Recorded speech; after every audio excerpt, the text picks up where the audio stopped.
Good morning, folks. It's Lowe's Logic, the way I see the world and the way I believe the world sees me. It's Saturday, August the 20th, coming to you from Washington, D.C. I'd like to start out just by talking to you a little bit about peace, success, and love. So, when you look at successful people, or people who are in love, or people who appear to be at peace, I ask you to think about, if you've ever eaten candy, Tootsie Roll, Charm Pops, that kind of candy that's got that real sweet exterior coating, but inside, there's bubble gum, Tootsie Roll, sometimes it's sour, sometimes it's caramel, you fill in the blanks.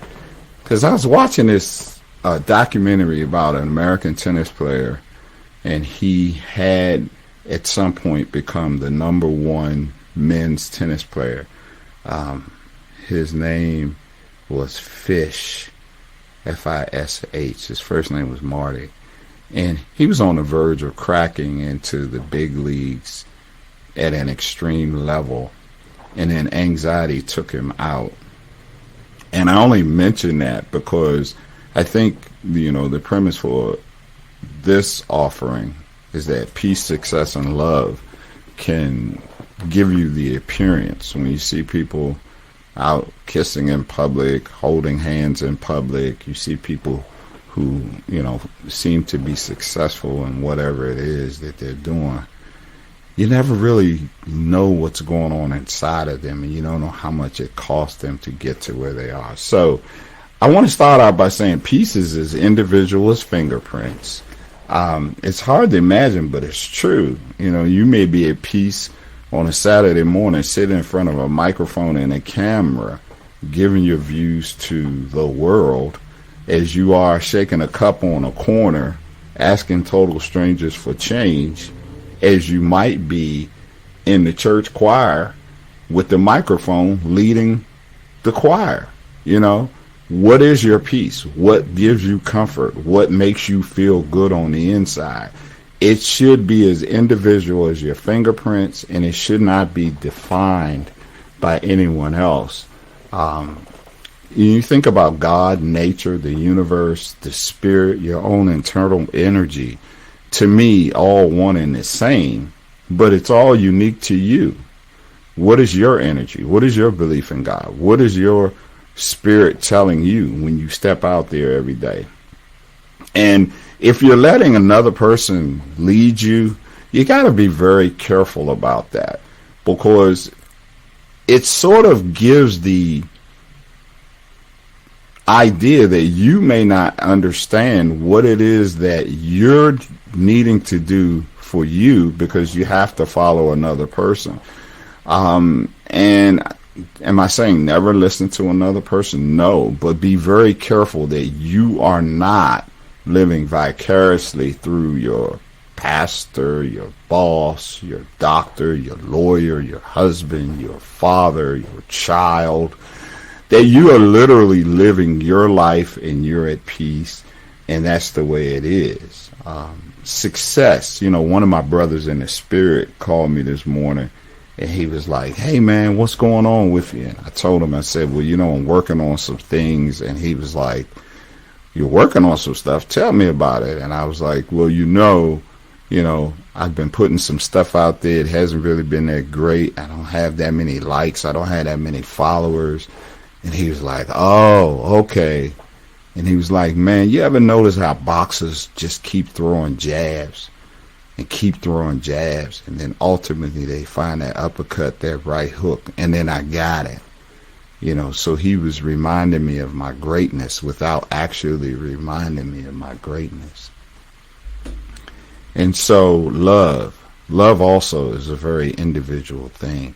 And one of the most interesting things I'll say about love is that, when you find a person and you really are infatuated by them, and you ultimately say that you love them, you believe you love them, you do love them, and then you find a job that you really want to have, and then you tell the people, all the great things you're going to do once they give you a chance on that job, or you see that house that, you've been dreaming of, you get it, that car that you've always wanted.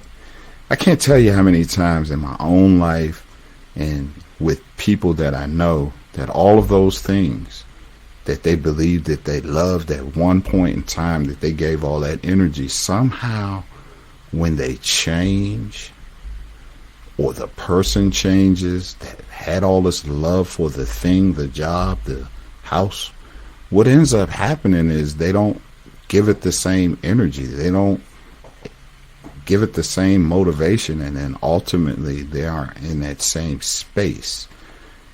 So when you think about peace, you think about success, and you think about love, they're all individual. They all require work.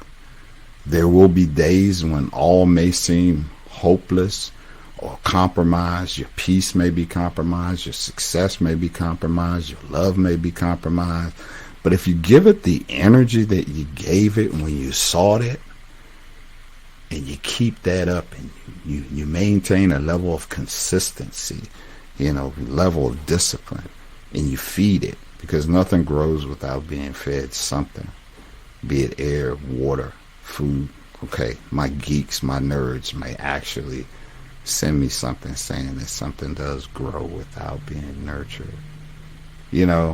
The thing that I do know is that our egos often step in the way and are our biggest barriers to peace, success, and love. Because one, we don't know everything, but we think we do. Two, we start our humble and then we get the thing that we thought we wanted, and we're not humble anymore. And at the end of the day, we forget that in life, there's these peaks and valleys that you experience. It's when you hold it together in the valleys, and it's when you're humble during the peaks that you truly live what I would consider a fulfilled life.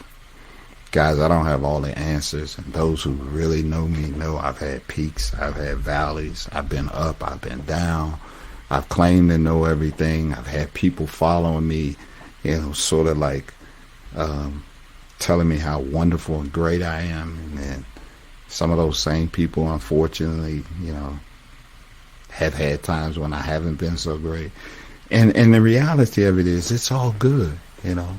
Life is like one of those stews. If you've ever had a good stew, one of the things I can tell you is it contains so many great things. And one of the stews that I've made in my life, I use this seasoning called a bay leaf. And what's funny about a bay leaf is it can change the whole texture of your stew. But I've never seen a person chew on a bay leaf individually. And I'm only saying that the bay leaf has its place in that stew, right? And you look at all the ingredients in that stew, you take out that bay leaf, it changed the texture of that stew. And bay leaves are bitter. So essentially, if we compare our lives to a stew, we could essentially say that every now and then you need a little bitterness to change the consistency and the texture of your life. And so, I don't have all the answers, folks. But what I do know is that I love you. And figure out, what is your peace? What is your definition of success? And to you, what is love? This has been Lowe's Logic. Keep your heart, spirit, and minds intact. And you can follow me on Spotify, Podbean, Apple Podcasts, Amazon Audible, iHeartRadio, Samsung Podchaser, or YouTube. Be well.